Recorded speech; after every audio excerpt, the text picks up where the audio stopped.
கர்த்தருடைய நாமம் ஒன்றே புரியப்படுவதாக. இரட்சகராகிய இயேசு கிறிஸ்துவின் இனிய நாமத்தில் உங்கள் யாவரையும் வாழ்த்துகிறேன். மீண்டுமாக உங்களை சந்திக்கும்படியாக தேவன் கொடுத்த மாபெரும் கிருபைக்காக அவரை ஸ்தோத்திரிக்கிறேன். ஹல்லேலூயா. எனக்கு அருமையானவர்களே, ஆண்டவராகிய இயேசு கிறிஸ்து உயிர்த்தெழுந்த பின் 40 நாட்கள் சீஷர்களுக்கு தரிசனம் கொடுத்து வாரத்திற்கு எடுத்துக்கொள்ளப்பட்டார் என்று நாம் வாசிக்கிறோம். அவர்கள் அண்ணாந்து பார்த்துக் கொண்டிருக்கையில் 2 தூதர்கள் தோன்றி, ஏன் வானத்தை அண்ணாந்து பார்க்கிறீர்கள்? எப்படி எடுத்துக்கொள்ளப்பட்டாரோ அப்படியே மறுபடியும் வருவார் என்றார்கள். எனக்கு அருமையானவர்களே, ஆண்டவராகிய இயேசு கிறிஸ்து மீண்டும் வர இருக்கிறார் என்பதுதான் நம்முடைய நம்பிக்கை. அவர் கொடுத்த கடைசி வாக்குத்தத்தம் வேத புத்தகத்தின் கடைசி புத்தகத்தின் கடைசி வசனத்திற்கு முந்தின வசனம், மெய்யாகவே நான் சீக்கிரமாய் வருகிறேன். மெய்யாகவே நான் சீக்கிரமாய் வருகிறேன். எனக்கு அருமையானவர்களே, இந்த வாக்குத்தத்தத்தில் 2 காரியங்களை நாம் பார்க்கிறோம். மெய்யாகவே என்பது நம்மை உற்சாகப்படுத்தக்கூடிய ஒரு வார்த்தை. நாம் அவருக்காக எடுக்கிற பிரயாசங்களுக்கு பலன் கொடுக்க, நம்முடைய கண்ணீரை துடைக்க மெய்யாக வருகிறேன் என்பது நம்மை உற்சாகப்படுத்துகிற ஒரு வார்த்தை. சீக்கிரமா என்பது நாம் துரிதமாக செயல்பட வேண்டிய செயல்களை நெறிப்போட்டுகிற ஒரு வார்த்தை. அதைத்தான் நாம் இன்று தியானிக்க இருக்கிறோம். தன் ஊழிய நாட்களில் ஆண்டவராகிய இயேசு கிறிஸ்து மத்தேயு 24 அதிகாரம் 42, 43, 44 வசனங்களில் இப்படியாக சொன்னார். உங்கள் ஆண்டவர் இந்த நாளிலே வருவார் என்று நீங்கள் அறியாதிருக்கிறபடியினால் விழித்திருங்கள். திருடன் என்ன ஜாமத்தில் வருவார் என்று வீட்டெஜமான் அறிந்திருந்தால் அவன் விழித்திருந்து தன் வீட்டை கண்ணவிட ஒட்டார் என்று அறிவீர்கள். நீங்கள் எதையாத நாளில் மனுஷன்மார் வருவார். ஆதலால் நீங்களும் ஆயத்தமாய் இருங்கள். நீங்களும் ஆயத்தமாய் இருங்கள். ஏன் நாம் ஆயத்தமாக இருக்க வேண்டும் என்றால், உலகில் நடந்து கொண்டிருக்கிற சம்பவங்களையும் வேத புத்தகத்தையும் ஒப்பிட்டு பார்ப்போமானால், தேவன் கொடுத்த வாக்குத்தத்தின்படி சீக்கிரமாகவே வர இருக்கிறார். எனவே அவரை சந்திக்க நாம் ஆயத்தப்பட வேண்டும். துரிதமாக நாம் நம்மை ஆயத்தப்படுத்திக் கொள்ள வேண்டும். ஆமோஸ் தீர்க்கதரிசி மூலமாக தேவன் ஒரு எச்சரிப்பை கொடுப்பதை நாம் வாசிக்க கேட்போம். ஆமோஸ் தீர்க்கதரிசி புத்தகம் 4ஆம் அதிகாரம் நான் வாசிக்கிறேன். ஆமோஸ் தீர்க்கதரிசி புத்தகம் 4ஆம் அதிகாரம் 12ஆம் வசனத்தை வாசிக்கிறேன். ஆகையால் இஸ்ரவேலே, ஆகையால் என்று சொல்லும் பொழுது அதுக்கு முந்தின வசனங்களை நாம் கவனிக்க வேண்டும். அங்கே 10ஆம் வசனத்தில் என்ன சொல்கிறாரு? எகிப்திலே உண்டானதற்கு ஒத்த கொள்ளை நோயை உங்களுக்குள் அனுப்பினேன். அதுக்கு ஒத்த கொள்ளுநோயை உங்களுக்குள் அனுப்பினேன். ஆகிலும் நீங்கள் என்னிடத்தில் திரும்பாமல் போனீர்கள் என்று கர்த்தர் சொல்கிறார். அடுத்த வசனத்தில் சோதோமையும் கொமோராவையும் தேவன் கவிழ்த்து போட்டது போல உங்களை கவிழ்த்து போட்டு, ஆகிலும் நீங்கள் என்னிடத்தில் திரும்பாமல் போனீர்கள் என்று கர்த்தர் வேதனையோடு சொல்லுகிறார். ஆகையால் இஸ்ரவேலே, இந்த பிரகாரமாக உனக்கு செய்வேன். இஸ்ரவேலே, நான் இப்படி உனக்கு செய்ய போகிறபடியினால் உன் தேவனை சந்திக்கும்படி ஆயத்தப்படு.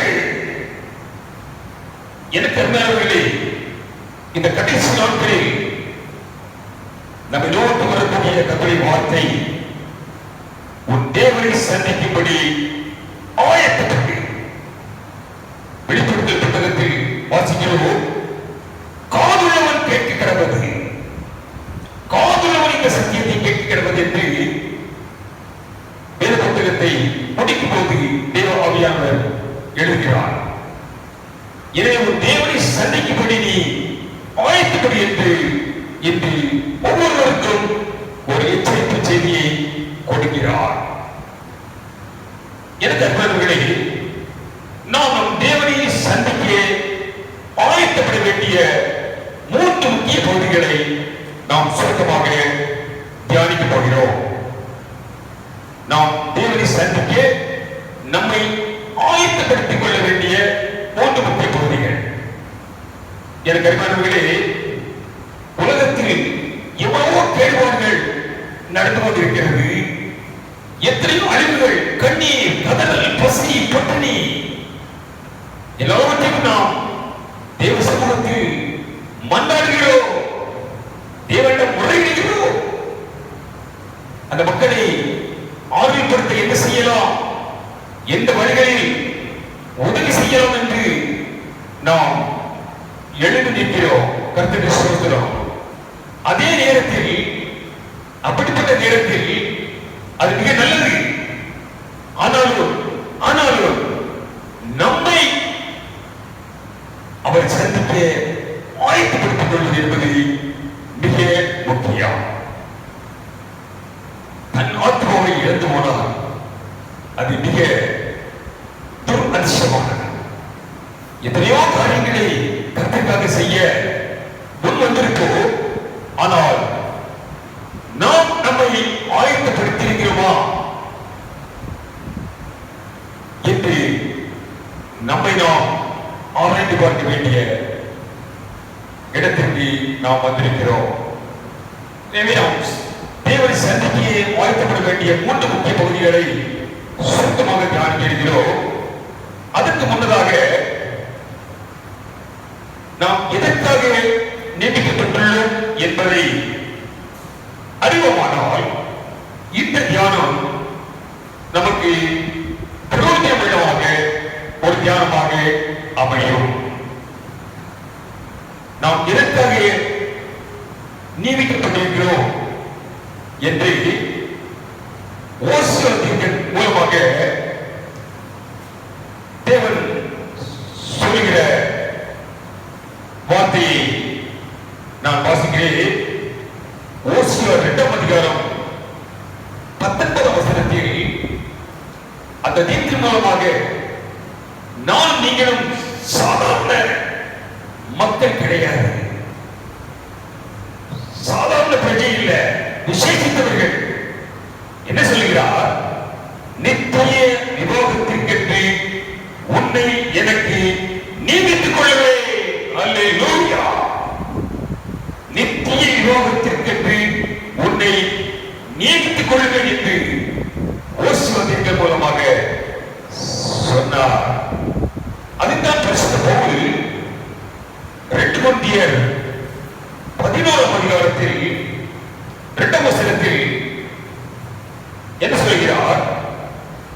நான் உங்களை கற்புள்ள கன்னிகையாக கிறிஸ்து என்னும் ஒரே புருஷனுக்கு ஒப்புக் கொடுக்க நியமித்து நீங்கித்தபடியால் நித்திய யோகத்திற்கு ஏற்றேன் என்று சொன்னார்.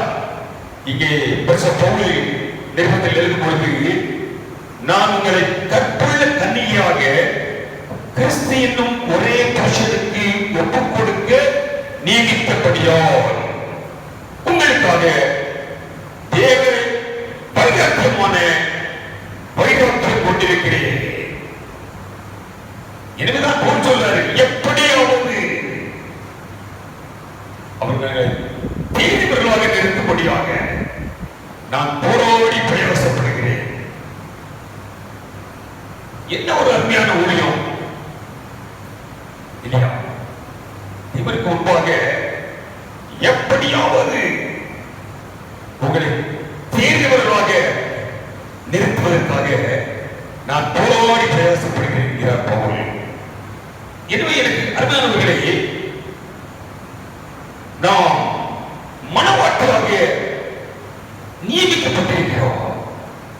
மணவாளன் வர இருக்கிறார்.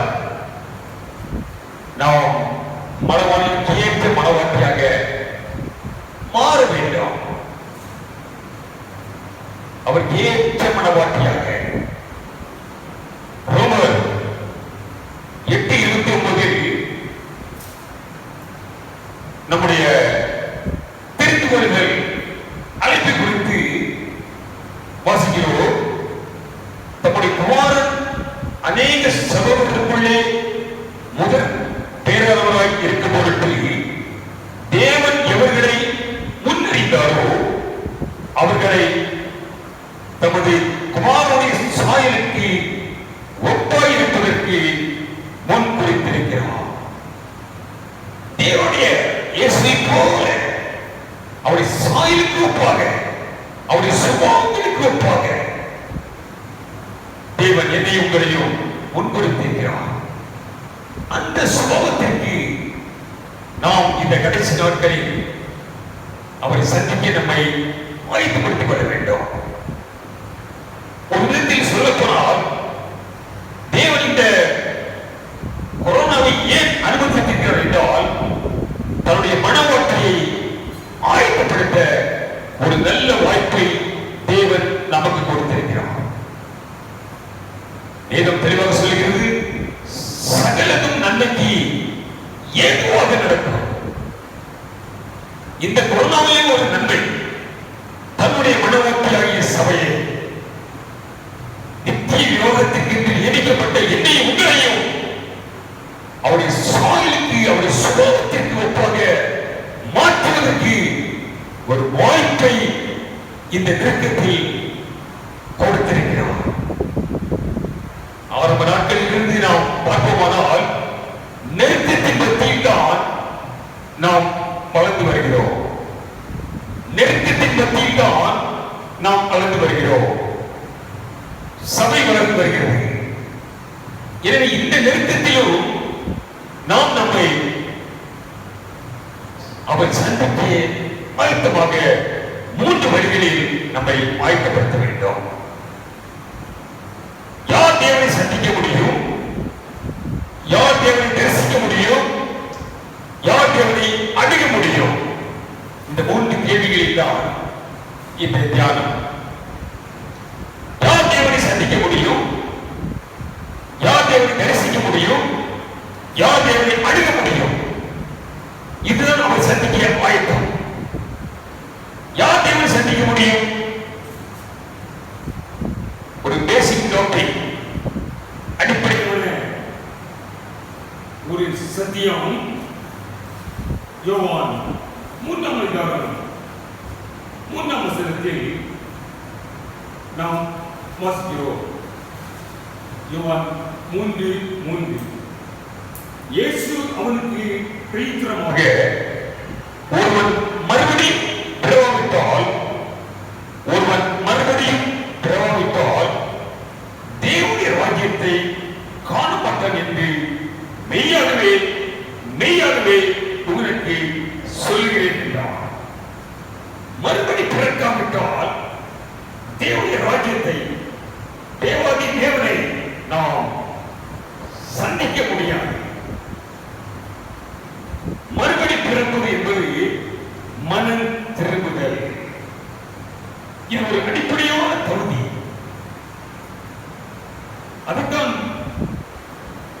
அப்பொழுது அப்போஸ்தலர் நடவடிக்கைகள் 2ஆம் அதிகாரத்தில் சொல்றார், மனம் திரும்பி பாவ மன்னிப்புக்கு என்று ஞானஸ்தானம். அங்கேதான் நாம் தவறுகிறோம், அங்கேதான் நாம் தவறுகிறோம். மனம் திரும்பி என்பதில் நாம் முக்கியத்துவம் கொடுப்பதில்லை. எனக்கு அருமையானவர்களே, இதுதான் இந்த கிறிஸ்தவத்துடைய பரிதாப நிலை. மனம் திரும்பி பாவ மன்னிப்புக்கு என்று ஞானஸ்தானம். இந்த மனம் திரும்பல் இல்லாமல் இன்னைக்கு சபைக்கு செல்வதையும் ஊழியங்களில் கலந்து கொள்வதற்கும் மனம் திரும்புதலை குறித்த வேறுபாடுகளை, அந்த வித்தியாசத்தை போதிப்பவர்கள் இன்று இல்லை. நல்ல கவனிப்பு. சபைக்கு செல்வது, ஊழியர்களை செய்வது, இதற்கும் மன திரும்புதலுக்கும் உள்ள வித்தியாசத்தை போதிக்க இன்றைய போதகர்கள் இல்லை என்று சேர்த்து சொல்றேன். எனக்கு அருமையானவர்களே, நாம்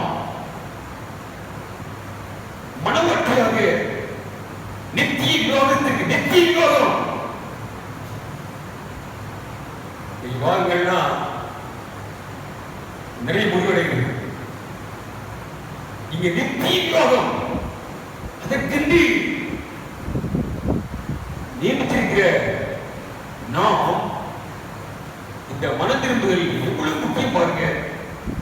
ரோமர் 8:29 அவர் சுபாவத்திற்கு ஒப்பாக, அவர் சாயலுக்கு ஒப்பாக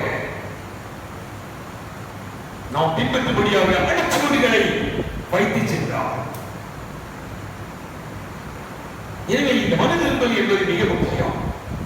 இந்த மன திரும்பல் இல்லாமல், ஆயத்தம் இல்லாமல், நமக்கு எல்லாரும் ஒரு ஓமை தெரியும். கல்யாணத்திற்காக ஒழுங்கு செய்துவிட்டு எல்லோருக்கும் அழைப்பு கொடுத்தார்.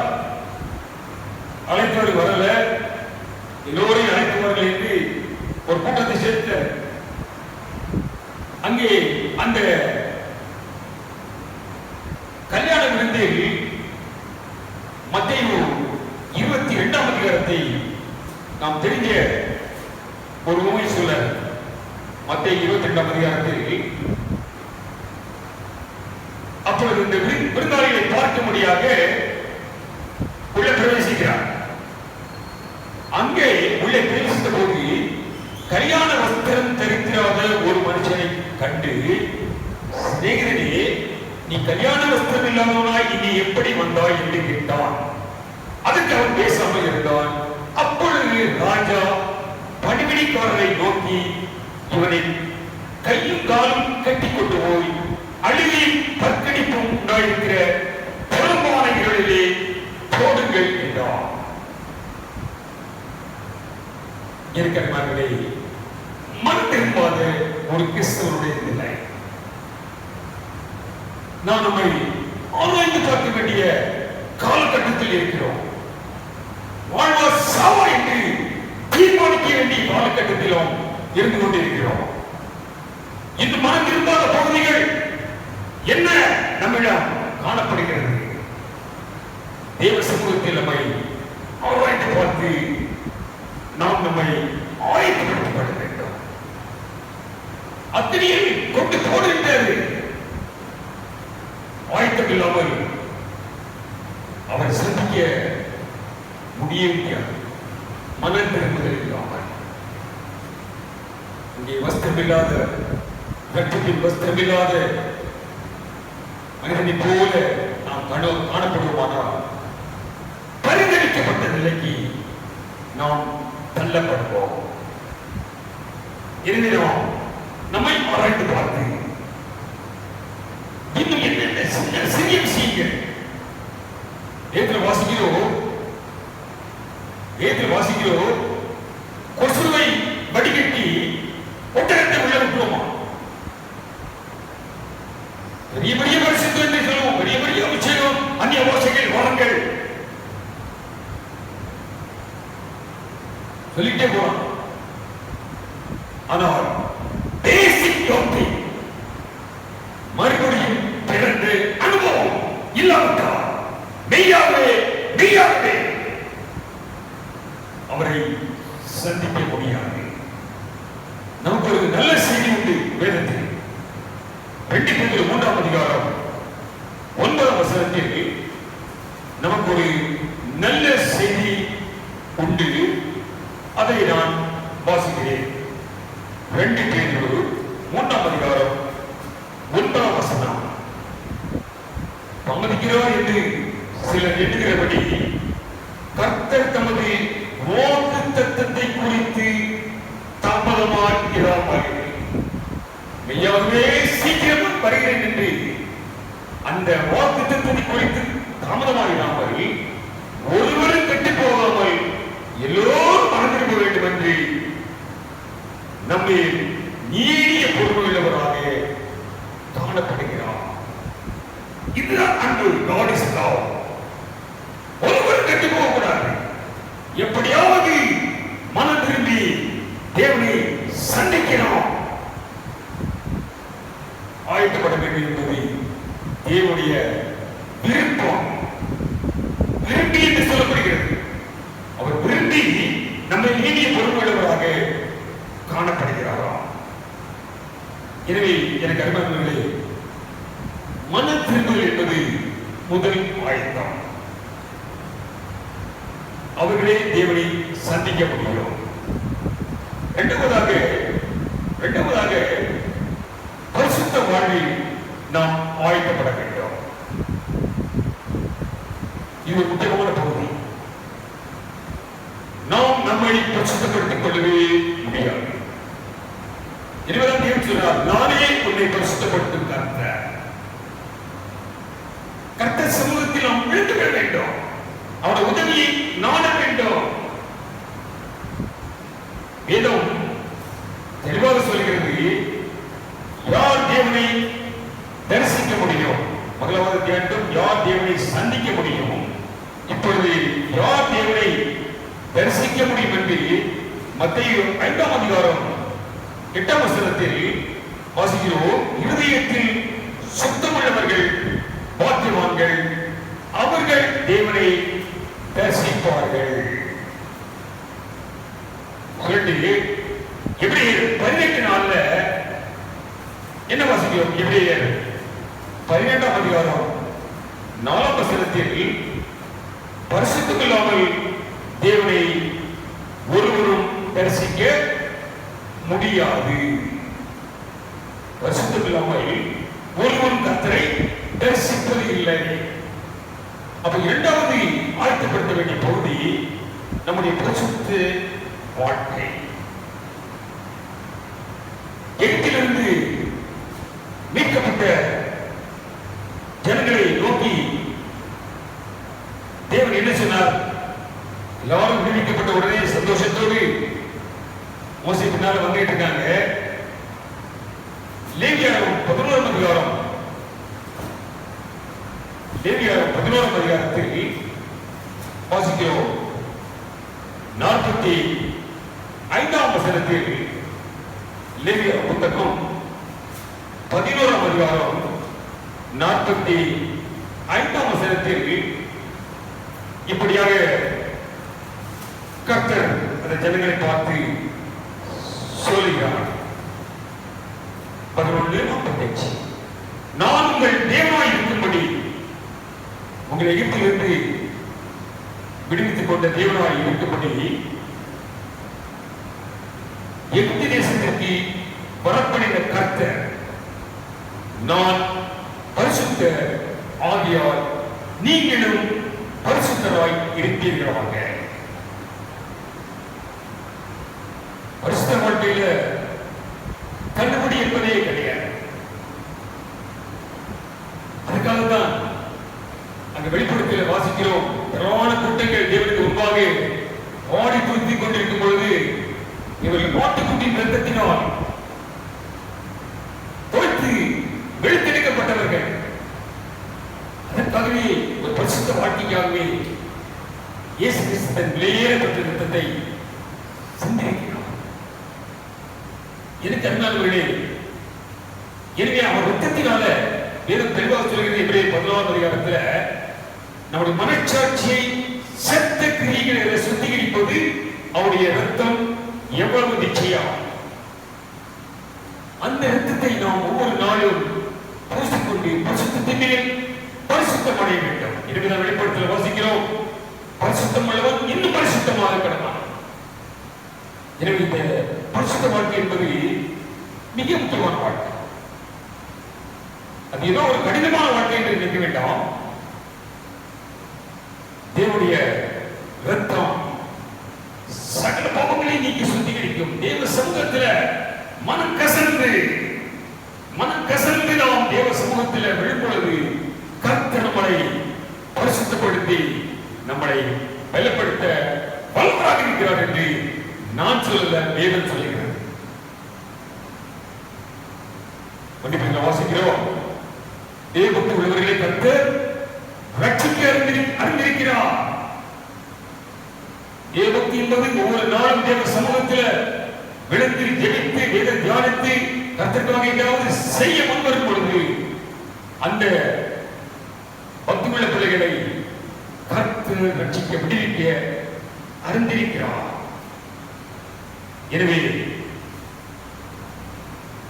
அவர் சன்னதியில் காணப்பட பேதுரு எழுதுகிற ஒரு வசனத்தை நாம் வாசிப்போம். 2 பேரு 3ஆம் அதிகாரம் 14ஆம் வசனத்தில் 2 பேரு 3ஆம் அதிகாரம் 14ஆம் வசனத்தில் ஆகையால்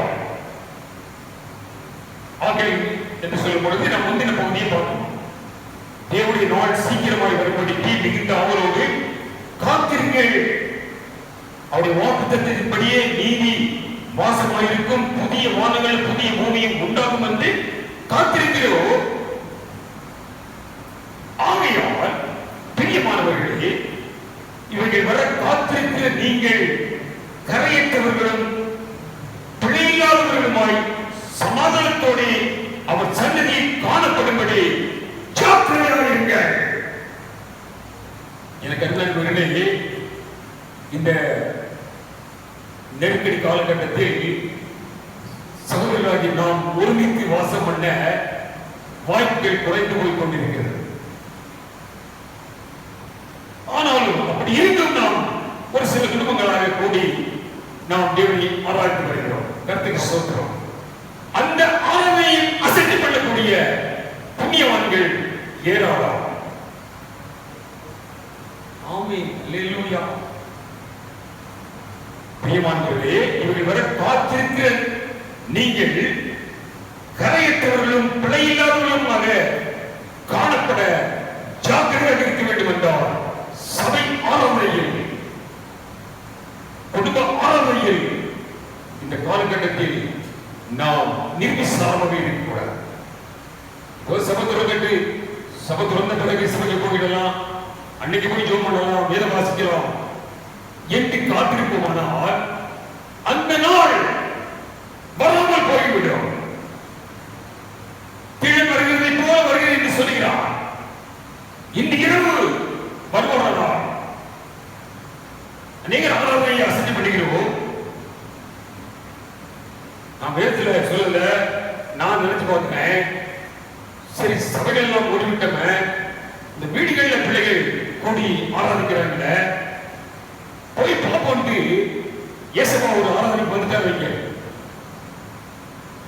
நாம் அங்கே காணப்படாமல் இருப்போமானால் எனக்கு சொல்ல தெரியல.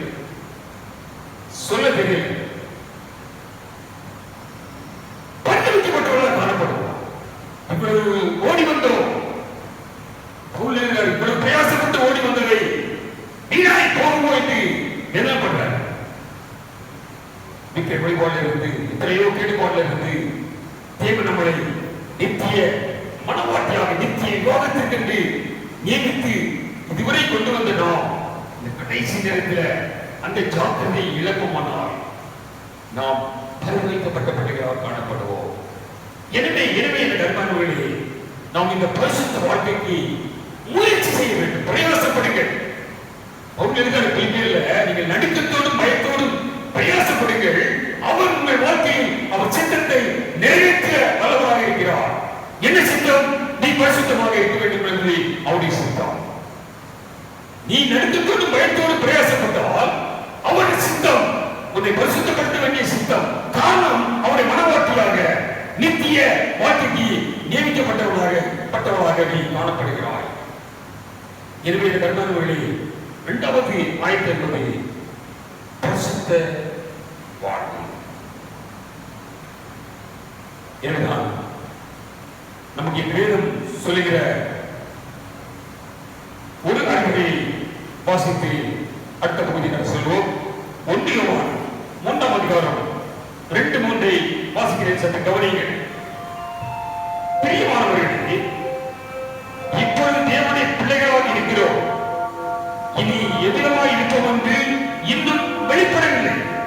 ஆயினும் அவர் வெளிப்படும் போது அவர் இருக்கிற வண்ணமாகவே நாம் அவரை தரிசிப்பதினால் அவருக்கு ஒப்பாய் இருப்போம் என்று அறிந்திருக்கிறோம். அவர் மேல் இப்படிப்பட்ட நம்பிக்கை வைத்திருக்கிற எவனும் அவர் சுத்தமுள்ளவராய் இருக்கிறது போல தன்னையும் சுத்திகரித்துக் கொள்கிறான். தன்னையும் சுத்திகரித்துக் கொள்கிறான். எனக்கு அருமையானவர்களே, வாய்ப்பை நழுவிடாதீர்கள். இந்த நெருக்கடியான காலகட்டம் உங்களுக்கு கொடுத்திருக்கிற ஒரு நல்ல வாய்ப்பு. தேவனை நெருங்குவதற்கு, தேவனை சாயலாக மாறுவதற்கு தேவன் கொடுத்த ஒரு பெரிய வாய்ப்பு. இந்த வாய்ப்பை நழுவிடாதீர்கள். வாய்ப்பை நழுவிடாதீர்கள். நெருக்கத்தில் நாம் வளர வேண்டாம். தேவன் ஒரு நல்ல வாய்ப்பை கொடுத்திருக்கிறார்.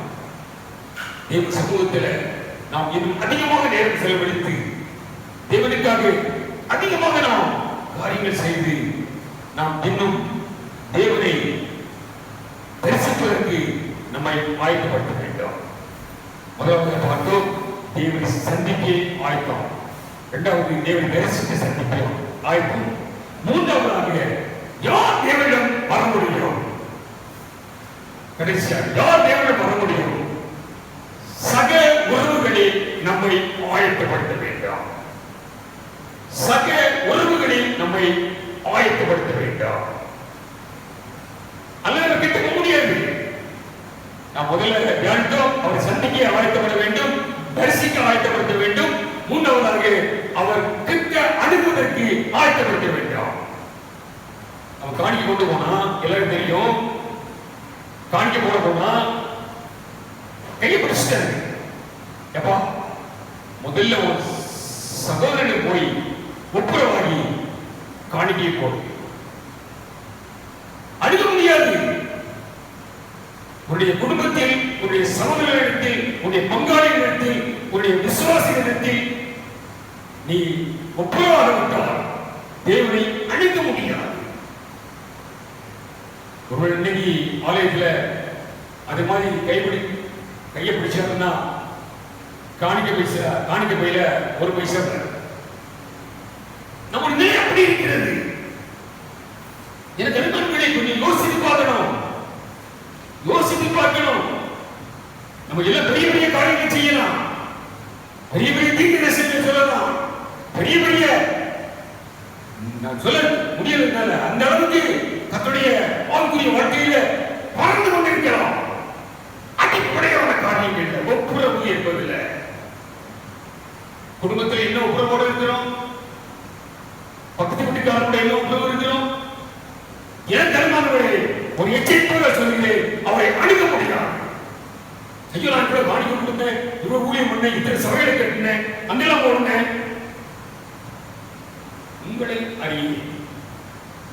உங்களை அறியே இது ஒரு முக்கியமான ஆயத்தம். ஒப்புரவு என்பது இன்றைக்கு கிறிஸ்தவ வட்டாரத்தில் காணப்படக்கூடிய ஒரு இழிவான நிலை. ஒப்புரவு இல்லை. அதனால் தான் சுவிசேஷம் 2000 வருஷம் ஆகியும் இந்த நிலையில காணப்படுகிறது. நம்ம இந்தியாவில்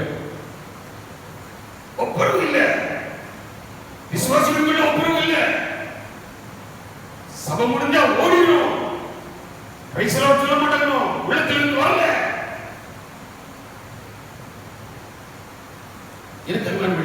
இது முக்கியமான சத்தியம்.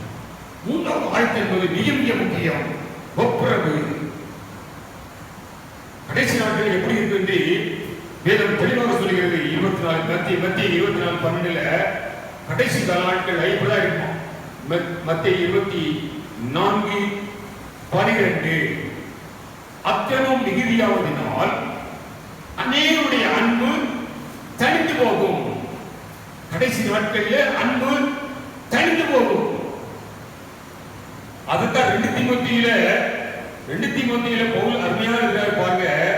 2 தீமோத்தேயு 3ஆம் அதிகாரம், 2 தீமோத்தேயு 3ஆம் அதிகாரம் அங்க வாசிக்கிறோம்.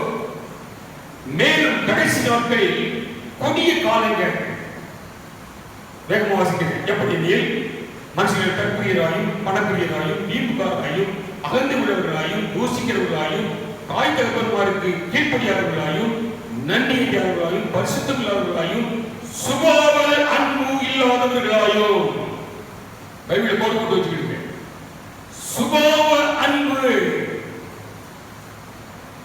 சுபாவ அன்பு என்றால் ஒரு தகப்பனுக்கு பிள்ளைக்கும், ஒரு கணவனுக்கு மனைவிக்கும், ஒரு சகோதரனுக்கு சகோதரிக்கும், ஒரு நண்பர்களுக்கு சுபாவ அன்பு. கடைசி நாட்கள்ல சுபாவ அன்பு இல்லாதவர்களாயும் காணப்படுவார்கள். இப்படிப்பட்டவர்களை விட்டு நீ விலகி என்று அங்கே ஒரு நல்ல அறிவுரை இருக்கிறார். ஆனால் இப்படிப்பட்ட நாட்களிலும் நாம் எப்படி இருக்க வேண்டும் என்று யோவான் 15 இயேசு சொன்னாரு. கடைசி நாட்கள் அன்பு கடந்து போகும், எல்லாம் சண்டைக்கு தான் வருவாங்க, எல்லாம் மீன்காரர் தான் இருப்பாங்க, சுபாவ அன்பு யாரும் இருக்காது. ஆனாலும் என்னுடைய கற்பனை என்ன என்று யோவான் 15:12 சொல்ல பாருங்க. நான் உங்களை அன்பாய் இருக்கிறது போல நீங்களும் ஒருவரை ஒருவர் அன்பாய் இருக்க வேண்டும் என்பதே என்னுடைய கற்பனையாக இருக்கிறது. எனவே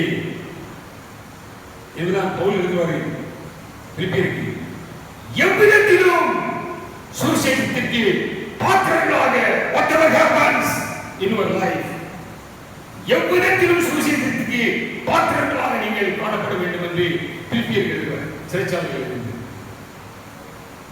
எவ்வளவு அன்பு சுபாவம் இல்லாவிட்டாலும் நீங்கள் ஒருவருக்கொருவர் அன்பாய் நடந்து கொள்ளுங்கள். இறுதி ஆயத்தமாக அது மட்டும் வாசித்து நாம் ஜெபிக்க இருக்கிறோம். அதற்கு ஆயத்தமாக இருப்பதற்கு எபேசியர் 4ஆம் அதிகாரத்தில் ஒரு நல்ல அறிவுரை. நாம் தேவனை சந்திப்பதற்கு மீட்கப்படுகிற நாட்களுக்காக நாம் பரிசுத்த ஆவியினால் முத்திரை தரிப்பிக்கப்பட்டிருக்கிறோம். அன்றியும் நீங்கள் மீட்கப்படும் நாளுக்கென்று முத்திரையாய் பெற்ற தேவனுடைய பரிசுத்த ஆவியை துக்கப்படுத்தாதீர்கள். சகலவிதமான கசப்பும் கோபமும் வாசிக்கும் பொழுது உங்களுடைய எத்தனை காரியங்கள் என்பதை நீங்கள் விரலுடைய இணைந்தீர்கள் என்றால் நீங்கள் தேவ சமூகத்தில் பார்க்க மாட்டீர்கள். நாம் தேவ சமூகத்தில் இந்த வசனங்களை தியானித்துக் கொண்டிருக்கிறோம். ஒரு கதை புத்தகத்தை வாசிக்கல, நம்முடைய உயிர்ப்பிக்கிற வசனங்களை உலக எலும்புகளாக காணப்படுகிற என்னையும் உங்களையும் உயிர்ப்பிக்கிற வசனங்களை வாசிக்கிறேன். பரிசுத்த ஆவியை துக்கப்படுத்தாதீர்கள். சகலவிதமான கசப்பும், நம்முடைய எப்படிப்பட்ட கசப்பு இருக்கு இந்த ரட்சிப்பினால் பேசும் ஜெபம் செய்யும் போது ஆண்டவா பிரியமானதை இப்போ காட்டும் செய்ய ஆயத்தம். எல்லாரும் போல பாடி இந்த வசனம் வாசிப்போமா? பேசும்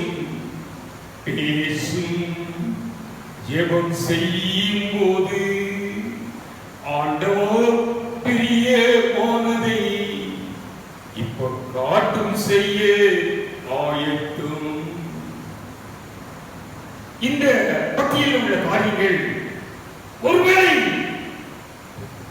நம்மிடம் காணப்படுமானால் இன்று அவற்றை நீக்குவதுதான் ஆயத்தம். எஜமானை மணவாளனை சந்திக்கிற முக்கியமான ஆயத்தம். சகல விதமான கசப்பும், கோபமும், மூர்க்கமும், கூக்குரலும், தூஷணமும் மற்ற எந்த துர்க்குணமும் உங்களை விட்டு நீங்க கிடப்பது. ஒருவருக்கொருவர் தயவாயும் மன உருக்கமாய் இருந்து கிறிஸ்துவுக்குள் தேவன் உங்களுக்கு மன்னித்தது போல நீங்களும் ஒருவரை ஒருவர் மன்னிங்க. கடைசி ஆயத்தம் என்பது, இன்னைக்கு ஒருவேளை நீங்கள் யாராவது மன்னிக்காமல் இருப்பீர்கள் என்றால் இந்த இரவே நீங்கள் மன்னியுங்கள். தொலைபேசி மூலமாக அவர்கள் பேசி ஒப்புரவாருங்கள். அடுத்த வசனங்கள் பாருங்கள். 5ஆம் அதிகாரம் 1 வசனம். ஆதலால் நீங்கள் பிரியமான பிள்ளைகளைப் போல தேவனை பின்பற்றுகிறவர்களாகி தேவனை சந்திக்க கிறிஸ்து நமக்காக நம்மை தேவனுக்கு சுகந்த வாசனையான காணிக்கையாகவும் பலியாகவும் ஒப்புக் கொடுத்து நம்மை அன்பு கொண்டது போல நீங்களும் அன்பிலே நடந்து கொள்ளுங்கள். இந்த ரட்சையினால் ஒப்புரவாகுதல் என்பது, சக உறவுகளில் ஒப்புரவு என்பது எனக்கு அன்பர்களே மிக மிக முக்கியமான காரியம். கிறிஸ்தவத்தில் அது நான் தைரியமா சொல்ல முடியும், 0. ஒப்புரவு ஊழியர் மத்தியில் ஒப்புரவு இல்லை, விசுவாச மத்தியில் ஒப்புரவு இல்லை. தேவன் தெளிவா சொன்னாரு, ஏன் தேவனுடைய ராஜ்யம் இப்படி சீர்கட்டி இருக்கிறது. தேவன் சொல்கிறது, தனக்கு தான் விரோதமாக இருக்கிற எந்த ராஜ்யமும் நானும் நீங்களும் சக விசுவாசிகளோடு, சக ஊழியர்களோடு, சக கர்த்தருடைய பிள்ளைகளோடு, சக புறஜாதிகளோடு ஒப்புரவாக இல்லாததினால் நாம் இது நம்மையே இழந்து கொண்டிருக்கிறோம். நம்ம இன்னும் பெரிய காரியம் செய்திருக்கிறோம் நினைக்கிறோம். ஒன்றை பற்றி சொல்லுகிறேன், நம்மை நாமே ஏமாற்றிக் கொண்டிருக்கிறோம். பவுல் எழுதுவாரு, நீங்களே உங்களை வஞ்சித்துக் கொண்டிருக்காதீர்கள். நம்ம நினைச்சிருக்கோம், அவன் தான் மோசம், அவன் தான் குடிக்காரன், அவன் தான் உச்சாரக்காரன், அவன் தான் கெடுக்கட்டவன். நான் அப்படி இல்லை. எனக்கான வேலை அப்படியே போய் பட்டியல் போட்டான். அது மேல கால் போட்டு எடுத்த ரஜினை இது சீனே பட்டியல் போட்டான். அந்த வெளியிலிருந்து ஒருத்தன் அடிச்சான், பாவியாவே என் மேல் கிருபையாக மனப்படி தேவ சமூகத்தில் பவுல் அடிகளார் சொல்றது போல பாவிகளிலும் பிரதான பாவி இன்னும் மனம் திரும்ப வேண்டிய பகுதிகள் ஏராளம். ஆண்டவரே, பரிசுத்தமில்லாத பகுதிகள் ஏராளம். தேவ ஆவியானவரை இருதய அறைக்குள் அழைத்துச் செல்வோம். எங்கே அவசியங்கள், அசிங்கங்கள், இன்னைக்கு தேவ சமூகத்தில் அவர் ரத்தத்தால கழுவப்படுவோம். இன்னைக்கு சத்துரு தள்ளி போட்டு சந்தோஷப்பட்டு இருக்கான். ஒரு உற்சாகமான செய்தி சொல்றேன், சத்துரு தள்ளி போடுவான், அவ்வளவுதான் அவன் கிறிஸ்தவ வாழ்க்கை. ஆனால் நீங்க தீர்க்க சொல்கிறான், சத்துருவே எனக்கு விரோதமாக நகைக்காதே, நான் விழுந்தாலும் எழுந்திருப்பேன், விழுந்தாலும் எழுந்திருப்பேன். காரணம் கர்த்தர் எனக்கு வெளிச்சமாக இருக்கிறார். மீண்டும் என் ஓட்டத்தை தொடர்வே. இதான் நல்ல செய்தி, குட் நியூஸ். அப்படி ஓடுவதற்கு இன்னைக்கு நாம் நம்மை ஆயத்தப்படுத்த வேண்டும். கடைசியாக சகை உணர்வு. நாம் இன்னும் வாசித்தோம், ஒரு பட்டியல் வாசித்தோம். கசப்புகள், துளி கசப்பு இருந்தாலும் இன்னைக்கு ஜபங்கள் வெள்ளை அதிர வைக்கக்கூடிய ஜபங்கள் நடந்து கொண்டிருக்கிறது. மேலே எத்தனை ஜெபம் போறது என்பது சந்தேகம் தான். ஏன்னா அவர் சொல்லிட்டாரு 2 பேர் ஒருமனப்பட்டார். அப்புறம் ஜெபம் பண்ணி என்ன பிரயோஜனம்? யோசித்து பாருங்க. எனக்கு அருமையானவர்களே, நாம் நம்முடைய மனவாளனை இந்த நித்திய விவாதத்திற்கென்று உன்னை நியமித்தேன் என்று தேவன் சொன்ன வாக்கு அதுதான் குருஜன் எழுதுகிறார். கற்புற கன்னியாக ஒப்பு கொடுக்க நியமிக்கப்பட்டிருக்கிறேன். ஆயத்தமாக வேண்டியது நம்முடைய தாயோடு ஜெபம்.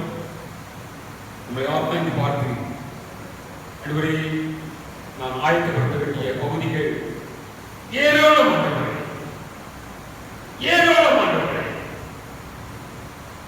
பயப்படாதீர்கள்.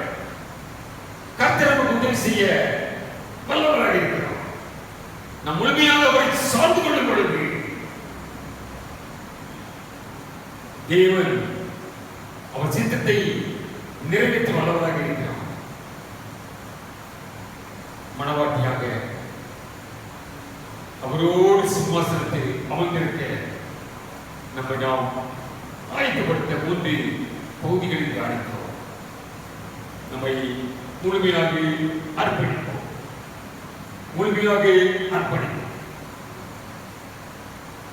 ஜெபம். எங்களை அதிகமாக நேசிக்கும் நல்ல தகப்பனே, இந்த அருமையான வேலைக்காக நன்றியோடு துதிக்கும் ராஜா. மெய்யாகவே நான் சீக்கிரமாய் வருகிறேன் என்று சொல்லிக் கொள்கிறார்களே. நடந்து கொண்டிருக்கிற சம்பவங்களை பார்க்கும் பொழுது நான் நெருங்கி கொண்டிருக்கிறதை நாங்கள் உணர்கிறோம். நாங்கள் கர்த்தாவே இன்னும் நிர்விசாரமாக ஆமோஸ் தீர்க்கதரிசி மூலமாக சொல்லப்படுகிறது, நிர்விசாரமாக இருக்கிற பிள்ளைகளுக்கு ஐயோ!